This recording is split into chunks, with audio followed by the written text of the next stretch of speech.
The boardroom is still on mute.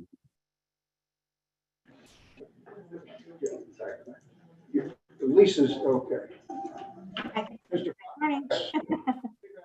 Morning. Come on up here, John.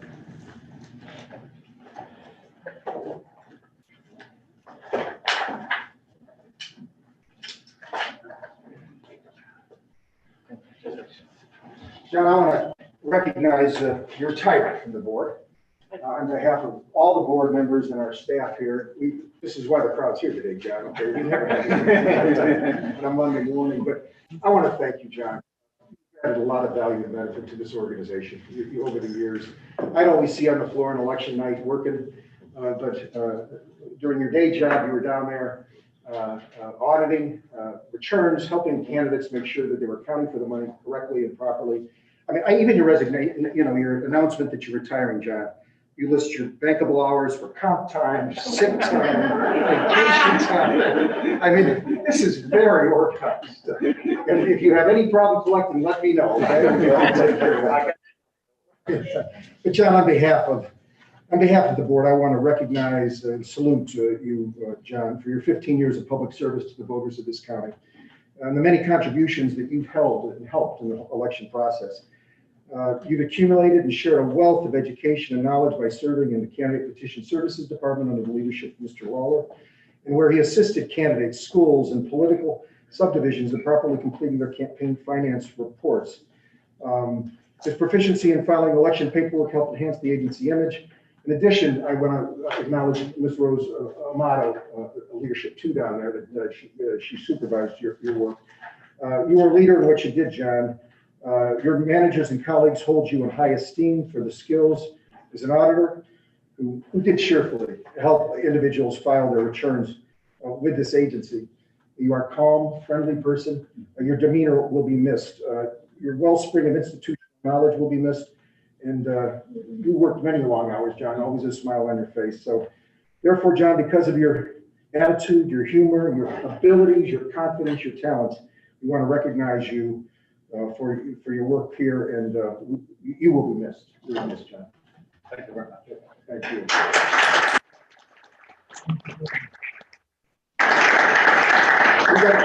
You got to get one more signature on this resolution. We'll get it to you. Okay? Thank you. Thank you so much. Thank you. John.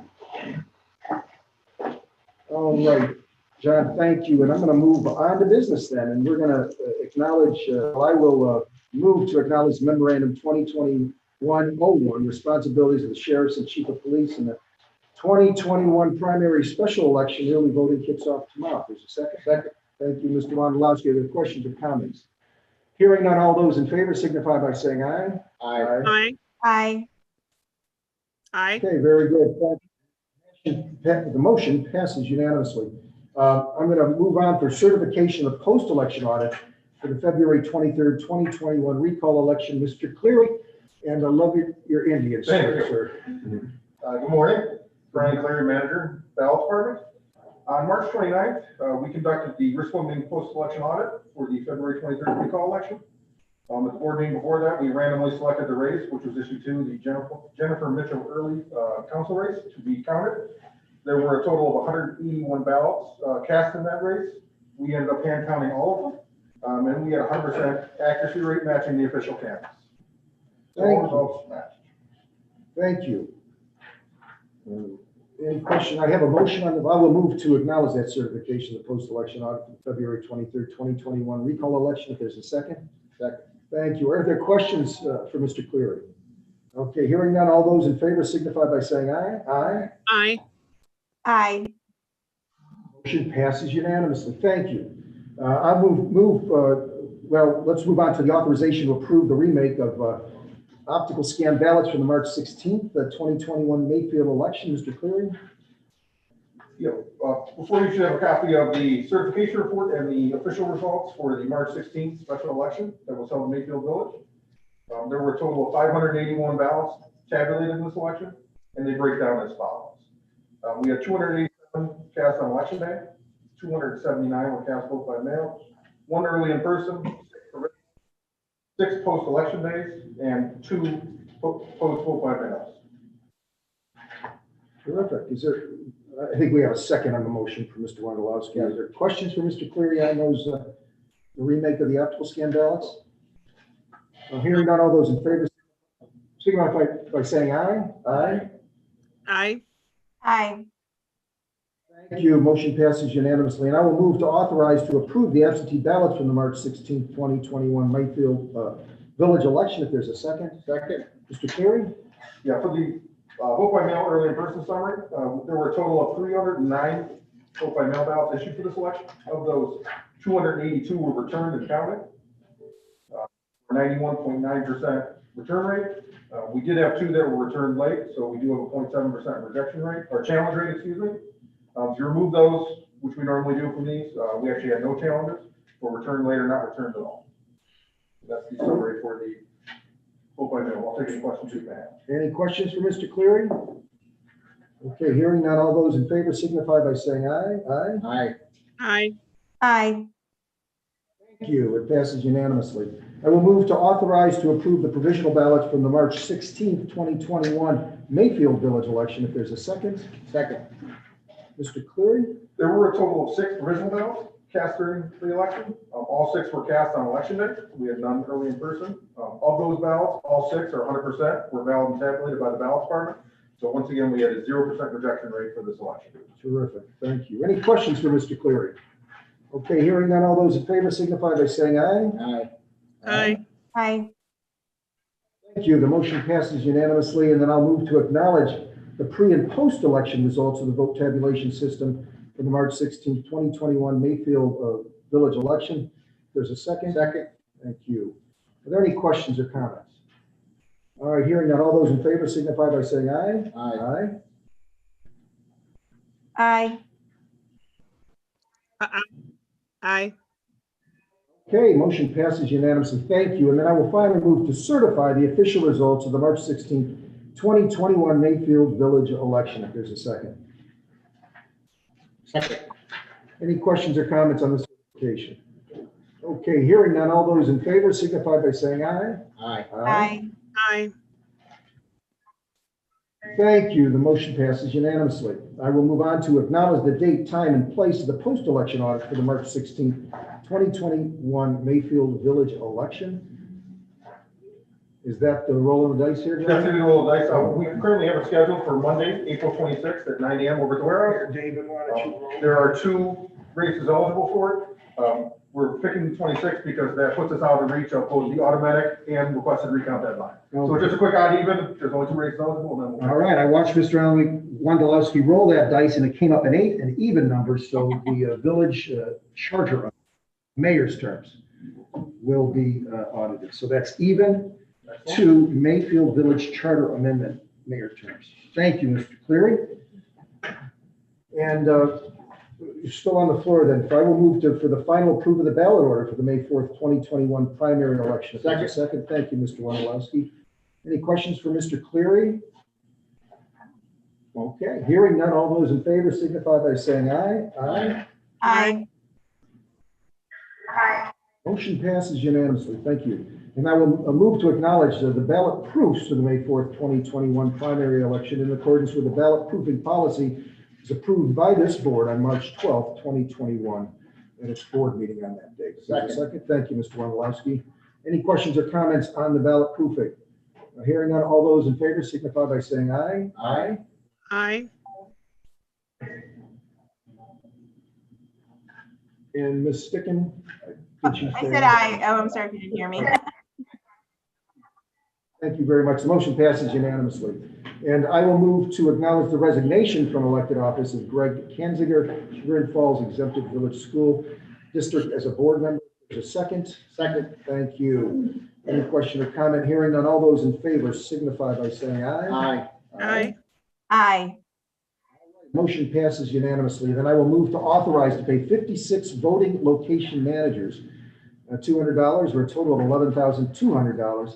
61 voting location deputies at $200 for $12,200 total. 678 precinct election officials at $172.10 for a total of $116,683.80.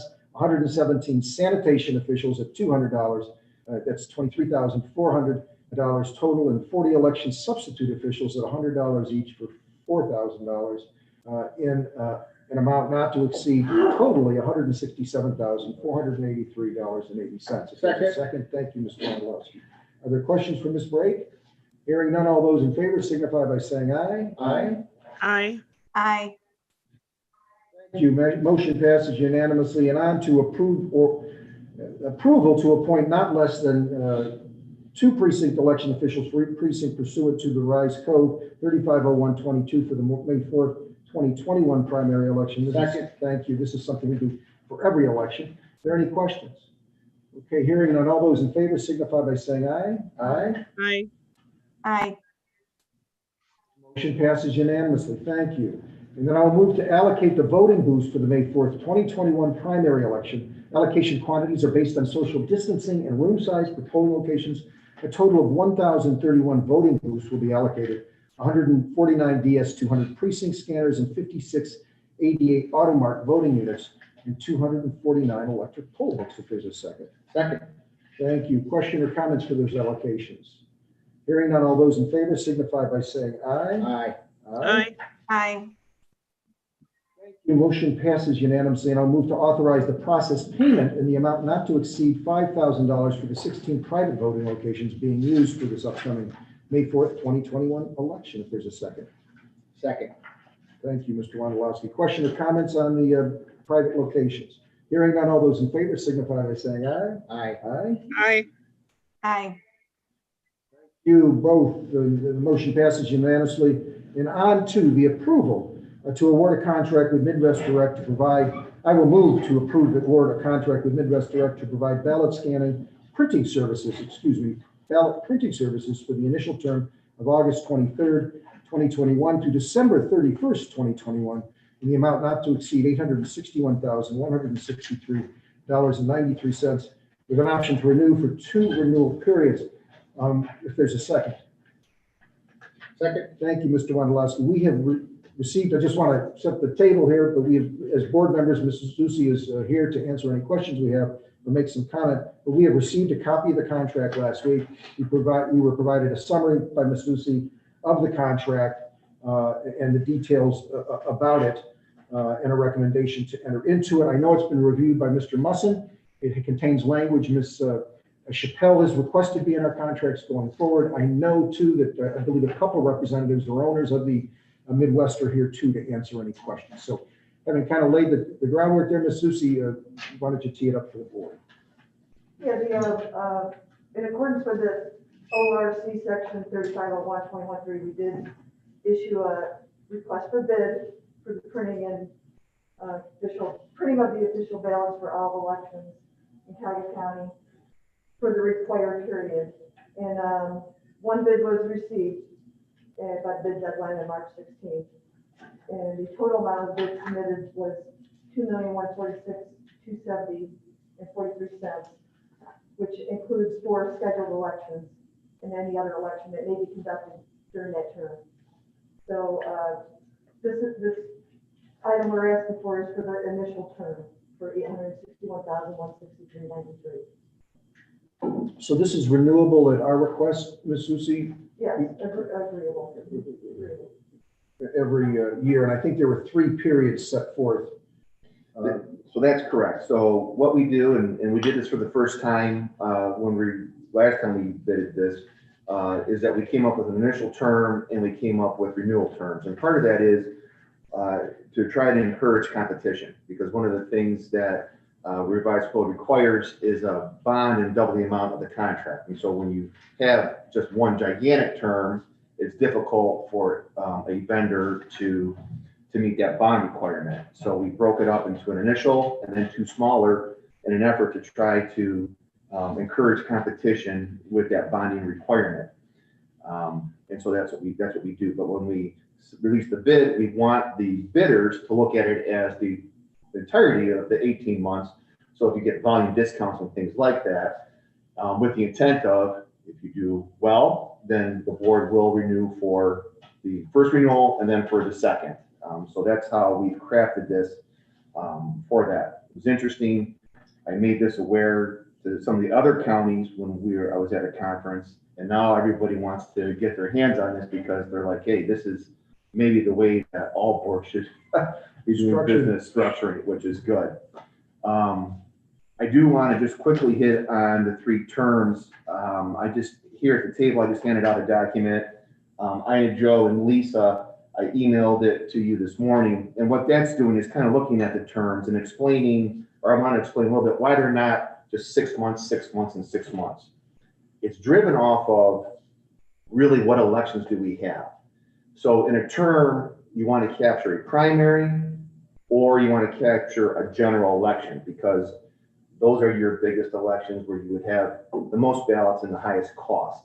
So for example, this initial term is short. It's only 5 months. It captures the August, it'll capture elections August through the end of the year. So the intent is when this was released, it would get the September primary, which is bigger, and the November primary.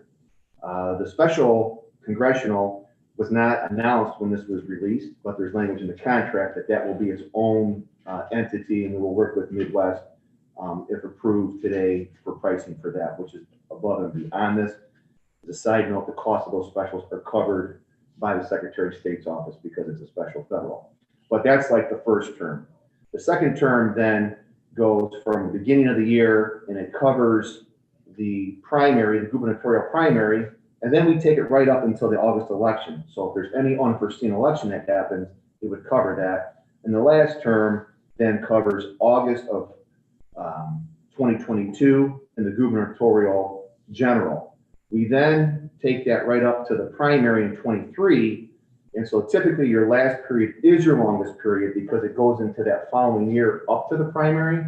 And that's so you're covered in case something pops up unexpectedly, which this year is the perfect example with the February and a March election that weren't on the schedule. But by doing that and taking it right up to the next election, you have those unforeseen elections covered.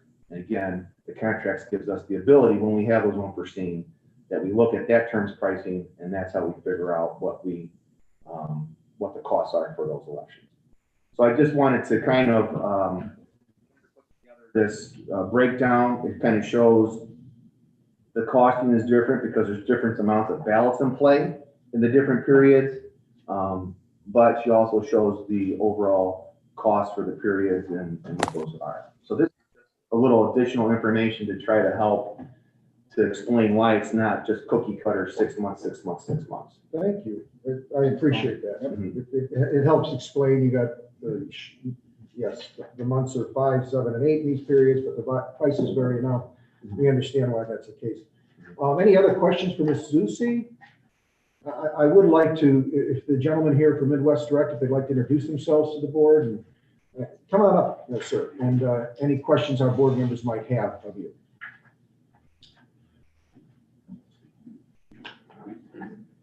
Good morning, everyone. I'm sorry, could I just ask if our deputy director would just move his chair slightly to the left? We have a better view of the podium.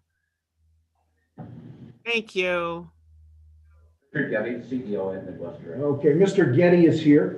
Thank you for coming down, Mr. Getty. I appreciate you taking the time. My name is Jeff Hasty. I do have one question, and I know our staff has talked to you, and you helped work with us and manage through a COVID election. It was a challenge to everybody, of course. And you're back here on a recommendation of our staff to continue that relationship that we've had for many years. And I want to, in my own opinion, has been successful. But there were some challenges regarding, I think, the number of clients you had back in November, and how are you addressing that now going forward? And again, give this board assurances and staff that, you know, we're your number one priority, but I know all the other boards want it to be a priority too, so. It's a true statement. Right. And this year, for this election, we've decided to limit our counties that we actually reached out to 8 total. And the reason we picked 8 is we were trying to put together numbers from the last election, the presidential, which was just, as you know, it's called right off the open volume. And we just decided it would be a better number for us. That way we could walk in and say things to you, Jeff, that we're ready, no problems. We're actually ready to go on this with no issues whatsoever. And let me just follow up on that. I know some board members may have questions. you know, you worked with our staff. I know you've had to work with the Secretary of State's office too. How is that relationship? I mean, you're working with the staff, you're good to go with that agency too, the state agency? Yes, yeah, actually, I can't remember Mark's name, I apologize. I believe he's the elections assistant director, or whatever it might be at the state level. I apologize, it's been a long time since I spoke with him. Mark and I get a phone call every afternoon during the presidential, and we talk about each county. We actually had 16 Ohio counties and 3 in Pennsylvania. And then we would talk about what was happening every day, how many ballot requests that we had from each county, what that looked like in production, where we were, when we would mail. And we had a great relationship. I really believe those conversations led to, I'll call it a director of his suggestions, the SOS, to lay out deadlines for the counties and deadlines for the vendor, whoever the vendor might be. I so appreciated that because now we're on equal teams. We're on equal footing. Tony knows that on this day things are deliverable, and we know that from that day to the mailing date or delivery date that we have to meet that. And that's been, it balanced it. I'll just say that to you, because each county had different issues. I must say, just the groups at the different boards are the hardest working government employees I've ever met in my whole life. These guys, just like you did today, gave an award to that gentleman. These folks take this dead serious, as you know. They're here however long they need to be, do whatever it takes. And it's impressive and it's helpful. And so I think kudos to that. But we are ready. We chose to be a little bit lighter on our clients this particular time, but we're ready to go. We have time. Thank you. Thank you for your comments. Lisa and Joey, any questions, David? I don't. Jeff, I do not either. Just see in the contract, we added this unbiased business conduct section. yes. Yeah, so nobody's gonna be able to drive by Midwest Direct and see who you're voting for, right? That is a true statement. Okay, very good. Yeah, it's one of those things that you don't think about. It sounds, to us, it was an innocent mistake. We think about it. To others, it wasn't an innocent mistake, and we probably should have called Tony and said, hey, Tony, what do you think of us doing that? And Probably should have, we right, didn't do that, not probably, we should have. right. And, Fair enough. yep. Terrific. Any other questions? Thank you, sir, Mr. Getty, for coming Welcome. down. Thank you very Appreciate much. it. We got a motion on the floor to enter into this contract. Was there a second? Second, thank you. Any other questions or comments? Okay, hearing none, all those in favor signify by saying aye. Aye.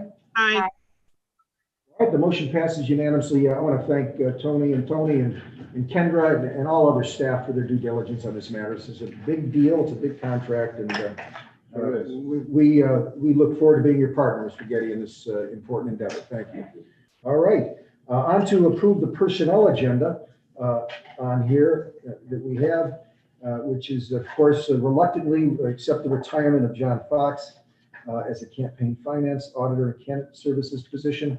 And I will move to do that. Also, I'll move to approve the appointment of Anthony Perillia to be working in the Information Systems Department as a systems administrator under Robin's direction. Second. Thank you. Are there any questions or comments? Okay, hearing none, all those in favor well, signify by yeah. saying. I want to make a brief comment to John Fox and his retirement. I mean, he's been a wonderful employee. I know all these years at the Board of Elections, always, as you said, service with a smile, and I just want to thank him for his service as well. Thank you, Ms. Stickett, so noted. Thank you. Any other question or comment on the personnel agenda? Okay, hearing none, all those in favor signify by saying aye. Aye. I, Thank you. The motion passes unanimously.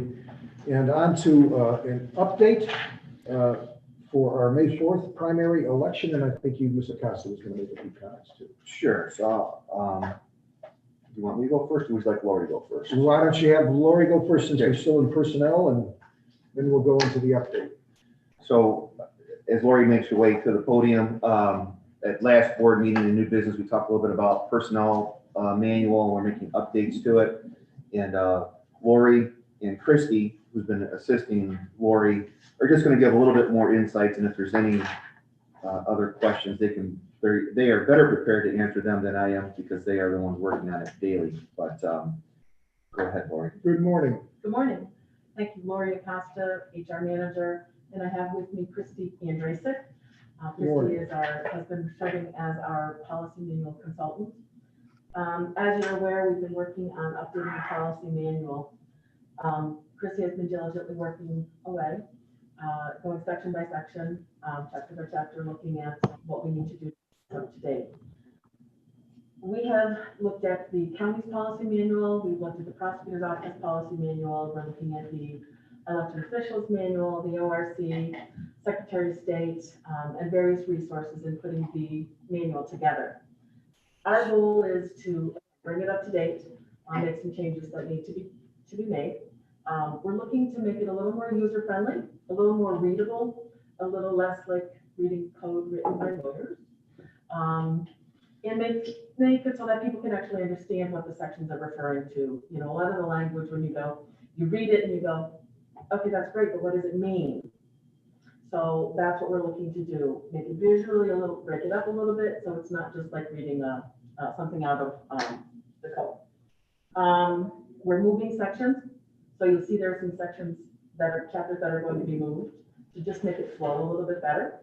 And again, I think the examples are good.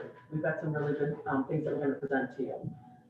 We have put together a policy review committee that will be staff from the Hallie building and staff from this building so that we can get different sets of eyes and to get some input that helps with buy-in for the policy manual. So we're going to present to you after we run it by the policy manual committee. You're going to get the all of our changes. You're going to get a summary and you're going to get a red line. I will tell you the red line is busy. It's very busy. So the summary I think is very helpful in going through area by area, what we've changed, why we've changed it, what we looked at, and what the goal is. I appreciate you making it more user-friendly. You know, the county, I have a bargaining unit there and they consistently don't follow their own policies and procedures, primarily because I think it's a difficult document and to read and to navigate. So it's important that the employees understand that document in totality so that there's no surprises and it just user-friendly is great. I like that. So. Good, I think you'll like it. Is question, speaking of user-friendly, and has any thought been given, or maybe it can be going forward to automate this? I mean, in other words, put it on line 2 where there are links people can, press. Well, the counties is online. I know that under my HR. Yeah, so this will be, I'm glad to mention that, it is going to be online, and what we're also going to do is we're going to do the links so that if you want to look at what a form looks like, if you want to look at what the resources are, if you have more questions, you can click on that and it'll take you to a section that'll be online. Thank you. I have a question. Thanks for the work on this. I do think this is long overdue and it'll be really useful to have a workable document. But has any thought yet? I think there's an echo, sorry. Has any thought been given to, making sure that the policy that our staff's trained and that there's an acknowledgement of receiving the new policy and that we have the trainings that we normally expect to see relative to, non-discrimination and those kinds of things? Have you guys worked with Mark Musson or somebody to make sure that we are going to have those kinds of the acknowledgement from staff for receiving the final policy and then any associated trainings that would be helpful? Andrea, thank you. I do think that it's important that staff be trained on it. It's going to be a very different look. There's more explanation in there. They will, once we actually get the entire manual approved, we will have it sent out. Again, it'll be online as well. And then we will have people sign off that they've gotten it. And I do intend down the road, we will look at trainings on sections and take questions from the staff as a whole. That's my intent. I'm not sure exactly what that's going to look like yet, but I do want to make sure that we get that done, because just handing someone a piece of paper and having them sign off on it doesn't really encompass what the intent of a policy manual is. So, yeah. And we will take it and ask Mark to take a look at it as well. Okay, yeah, and especially that, the harassment and discrimination, those trainings that we would normally expect the workforce to go through. Thank you so much. Sounds like you're already contemplating it. Thank you. We actually are working on a workplace harassment prevention training that we're going to roll out to staff. That'll go hopefully sooner than the entire policy manual is done. So we'll have Oh, that good. training, and then the policy manual will come out. Okay, great. That's even better. Thank you. Or maybe you mentioned, I just missed it, is there a timeline generally when you hope to have this done? If we haven't established one, we probably should, right? Well, I think as quick as we can. There are some major changes that are being made. When we're moving sections out, it's taken a little bit longer than I would have hoped, because it's, where does the section need to go? Perhaps, you know, if you think back to the old policy manual, one of the things that was in there was our communicable diseases policy. And as we've seen, it's probably a good policy to have in your manual, but I don't know that it needs to go in the first section where we give a little bit more definition and bring people on board. So maybe move that out. So we've got the first chunk of it done. I think the next sections will go quicker. Our hope is summer. By the end of the summer, we'll have this done. That's our hope. We'll see how it goes when we start getting into it more. Okay, thank you. Are there any other questions for Ms. Acosta? Or Ms. Andrusik? Nice meeting you. Christy, thank you for coming down and your help. All right, hearing none, thank you very much for the Thank update. you. Appreciate it. It's an important update. The update then on the May 4th primary election. Yeah, so I gave quite a bit of information last week, so I just want to kind of update a little bit from that. Reminder that today is the close of registration. We will be open here till 9 p.m. to take in any registration cards for the May 4th election. Early in-person voting starts tomorrow. It opens up at 8 a.m. We are ready for that. We have our election day, our early in-person ballots have been delivered here. We have today our temporary employees who will be working the early in-person voting are starting today. It is a veteran crew. So they worked in 2020. So they have been tested, and I think it can only hopefully get easier for them this time. So we have that. So we're prepared for that for early in-person voting. As far as vote by mail, 695 ballots will be in the mailbox tomorrow morning. And then we will be providing another file today to Midwest Direct for the next batch. Last week, by the time the week was done, we had about 5,800 requests come to this agency for us to provide them with a vote by mail application, and all of those requests have been sent. We are doing that on a day-to-day basis, and still at that status. So anybody who reaches out to us today asking for a vote by mail application, it'll get in the mail today. So it'll be ready today. So it hits tomorrow's mail run, as well as we're at a point now to any applications that do come back completed on a daily basis. We will process those applications and have ballots in the mail for them within the next 1 to 2 days. So we are ready and on time for that. As far as, I just want to hit real quick on poll locations. We have 56 poll places. There are some ones that did have some lines in November. We have put forth good efforts in addressing those. The staff will be mindful and watch them all throughout the day. But like, for example, Garfield Heights High School in November, they had 3 electronic poll books. By reconfiguring the room and stuff, they'll have 8 for this election. Same thing, Parma Heights Baptist Church, they had 4 EPBs in November, they'll have 8. So we've doubled the amount there. Excuse me, Mr. Clark, have we reduced the number of precincts though, or just increased? So those ones are just increases in EPBs. Then you have Rocky River Civic Center. That's where we had 6 EPBs in November. We'll have 6 EPBs again in May. However, we pulled 5 precincts out, and those 5 precincts are going across the street to actually a former pre-COVID location, which is the Rocky River Presbyterian Church. So those 5 precincts come out. They'll have 4 EPBs at the Presbyterian Church to handle that load. So that'll be good. Hillside Middle School in Seven Hills, they had 4 EPBs. They will maintain with 4 EPBs, but we are taking 2 precincts out. So again, reducing there. So we've looked at everything. We've paid special attention to those locations where we knew that we had lines in November and they happen to be in May, to make sure that either precincts came out, EPB numbers went up, or a combination of both. And again, we'll have eyes on all 56. These ones we definitely will be monitoring throughout the day to make sure, and if we need to make an adjustment, we'll make an adjustment on the fly as far as getting additional staff and EPBs out there, or whatever the situation is, to be able to respond. So know that. One question before you move on. So part of the issue, I thought, in terms of the lines we had during the presidential, was the increased curbside voting. Have we made any adjustments, or do we need any adjustments for the primary around that, or what have we done?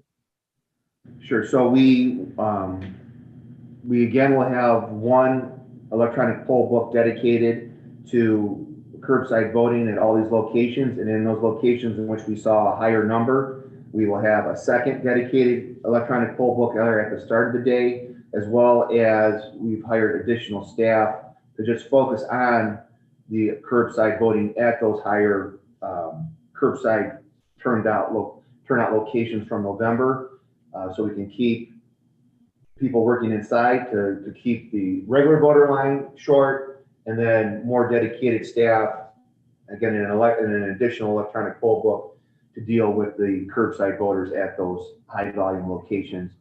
And again, we will have teams set up here. If we need to dispatch more into the field, they'll be ready to go more quickly than they were in November. Okay, one other question. So where we have a change in precincts, I'm assuming for any changes we have been or will be in contact with the voter, so there's no surprises. And are we noticing the voters in some way, and also the community leaders, to make sure that everybody is understanding that we are making the changes? Yes, we sent out a letter so any individual who changed the poll location, we sent them a letter just addressing that poll location change. So those have all been sent. So those are out. Then the voter information guide that we sent out, that also captured the polling location change for them. So they've gotten two what about the mailings. What about the precinct change? The precinct changes are captured. Well, that's what that letter goes out to those precincts where they are changed. Okay. All right. There, and then we have had community outreach at each of the locations, the libraries in those in all municipalities, but focusing on that, as well as outreach, working with the mayors in those cities to see what else we can do as far as the city's newsletters and electronic communications that they send out to their voters, so they have that information. Thank you. And then just the last thing I wanted to hit on, it was PEO numbers. So in a week's time, we've made great strides. So as far as voting location managers, voting location deputies, and precinct election officials, we're at 100% recruited over 100% recruited at all those positions.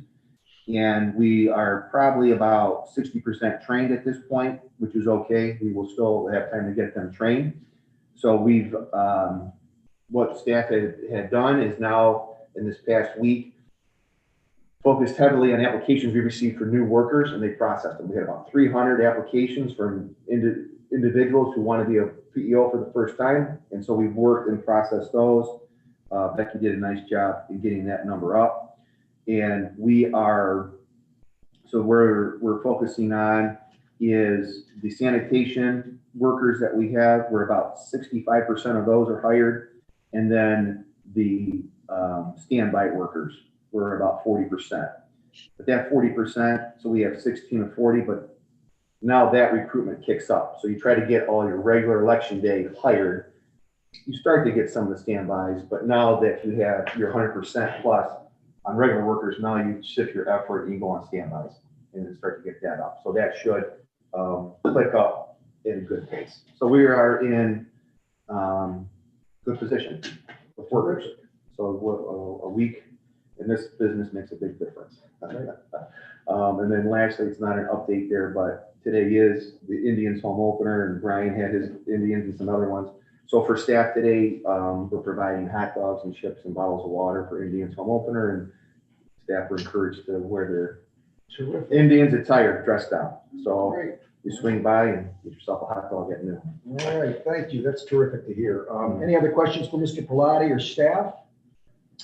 Ms. Bajani, do we have any public comment? Yes, Chairman Hastings, we have Reverend Keaton Bud, that would like to make a public comment. Okay, Reverend Butts, you have Good the, morning, everybody. good morning. Why don't you come up to the podium here? We have a 5-minute comment period, and you're welcome to address the board, and you have our attention.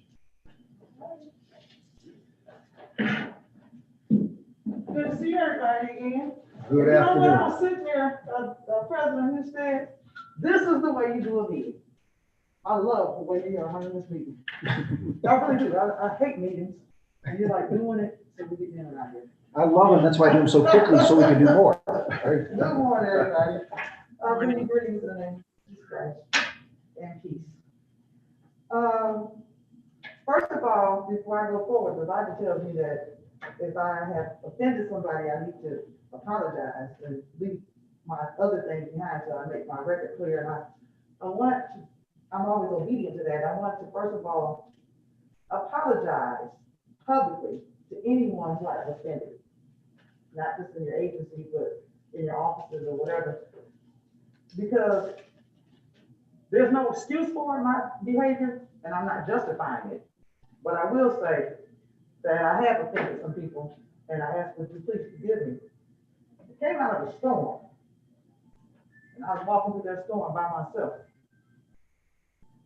And I've been misunderstood because people thought I was coming to do one thing when I really wasn't. I was seeking answers to questions. And my presentation was offensive to some people, and I do apologize. And I hope that you will forgive me, so we can all go forward. And I want to let you know, Director Parlani, that the 10 Commandments is very real, and while the cat's away, the mice do play. And you're going to catch the people that are not doing what they're supposed to be doing, and who are doing things that are brought to you, the matters are brought to your attention, because you can't throw a rock and hide your hand. And the people who have made efforts to shame you as the director, the current director, they have to give an account to that, and they're going to be revealed and exposed. So keep doing your job. Don't worry about all those other things. And we're going forward, full speed ahead in another direction. You'll find out. Because I don't, first of all, I tell the truth. And people have another agenda. Until we stop all this violence, then election will not be what it's supposed to be. And I'm sure you can share with the president of the board members what I'm making reference to. The agenda items that I have concern in reference to are as follows. Number one, it says the responsibilities of the sheriff and police, chiefs of police in the 2020, in any election, I just want to say that. The police, for me, are meant to be angels on earth. And these angels on earth are to protect, serve, and provide provision for people. And I asked board members, president, director, and all present here today, that we would find a way to find a more peaceful relationship between police and the public in the voting process, because people are afraid of the police, and the police are afraid of people. We're living right now in a political and a religious unrest that's unfathomable, and one would never imagine it ever being as such.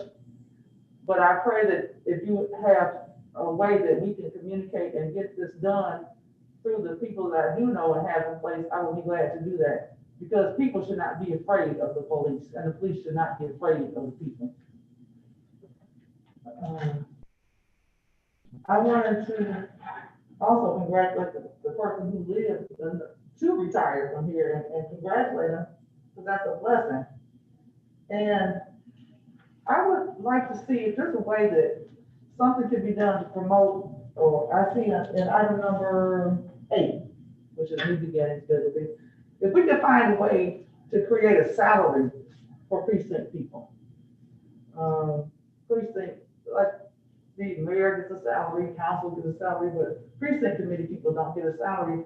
And the precinct people are the root of the election because they're in the community. And if we can find some type of way to pull it together and get the religious community to help you pull some type of funding together to do that. And in number 11, I want to know the process. Would you make the public more aware of the actual process, the payment process? Because people think that you have money in this agency that you don't have. And there's a lot of concern because I'm a community voice for a lot of people. Make the public know what you need so we can help you. And I wanted to know for non-agenda, what can we do to help you with your ballot drop box initiative? I hear people crying, hollering, screaming, and shouting. I hear people complaining that there's only one drop box in Cuyahoga County. What can we do as a community to help you get more drop boxes in all communities? Thank you, Reverend Butts. That'll have to conclude your comments, but I appreciate you coming down, Reverend Okay. Butts, and Okay. sharing your thoughts with the board. Okay, and then I will let you know about this. Sure. Thank you so much. God bless you. Thank you. Thank you so much. Are there any other public comments, Ms. Pajani? No, Chairman, thank you. Okay, hearing none, we are going to adjourn because we're going to come back on May 3rd for the election. I'm going to miss not coming down here once a week for the past month. And we'll see you on May 3rd. I'll have a wonderful day and a wonderful week. If there's a second to the motion to adjourn, thank you. All in favor? Aye. Bye. All right. Everybody, thank you again. Have a Thank wonderful you. day. Bye. David, have a wonderful day. Sitting on my desk.